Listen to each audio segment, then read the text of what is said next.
Lady. Let me recognize the gentleman from Illinois, Mr. LaHood, to inquire.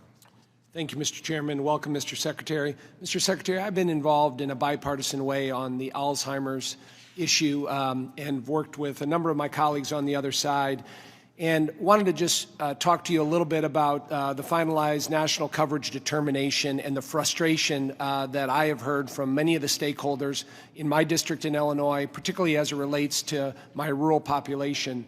As you know, that determination for a class of Alzheimer's treatment-related drugs severely limits coverage for FDA accelerated approved drugs. I represent 19 counties across central, west central Illinois, including many rural communities.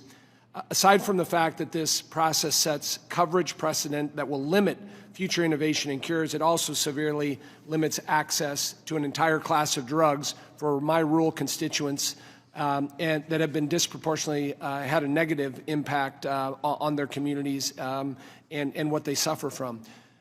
But my finer point on this, Mr. Secretary, is back on February 4th, Paul Tonka, Democrat, and I sent a bipartisan letter to you with 4 inquiries as related to the NCD decision or the determination. And I want to share my frustration, what we've heard from the lack of response from your office.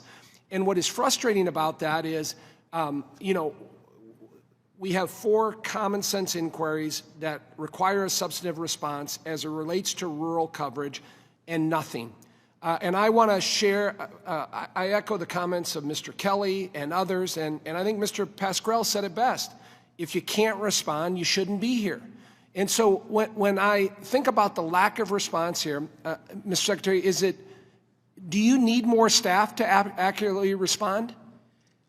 Congressman, thank you for the question, and legitimate question. But remember, in many cases, you're asking questions that I'm not yet able to respond to because while we're under rulemaking, for example, I cannot be responding to things because we're in a comment period and we have to accept all comments, and I can't say something just to you that I'm not saying to everybody else. Just reclaiming my time, that was before the comment period. The question, yes or no, do you need more staff to respond appropriately?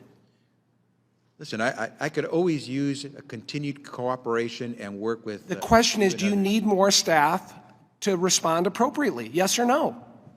Well, again, I want to make sure I'm clear. Can you answer yes or no whether you need more staff? I have tremendous staff where we do have a great volume of work that we have to do, and we respond to it as best we can, where we can, and oftentimes we can't because we're under obligation to remain silent until we're allowed by law to respond. I'm going to take that as a yes. So if we can get you more staff to respond appropriately to all of these inquiries, I think that's better. I mean, your budget is $1.8 trillion. So if you need more money to appropriately respond, we want to work with you. And the other thing that's frustrating is you're a former member of Congress. You know what it means to be prompt, have a prompt response, to get back to somebody. Maybe it's a follow-up, and what you say is, we're working on it, Congressman so-and-so, we're going to get back to you on it. But the frustrating part is we keep asking, we want to work with you on these issues, particularly as it relates to Alzheimer's, in a bipartisan way. And it's emblematic of our frustration up here with the lack of response when it comes to your office. So I want to help you in whatever way you need, more staff, more money, but we need better responses. I yield back.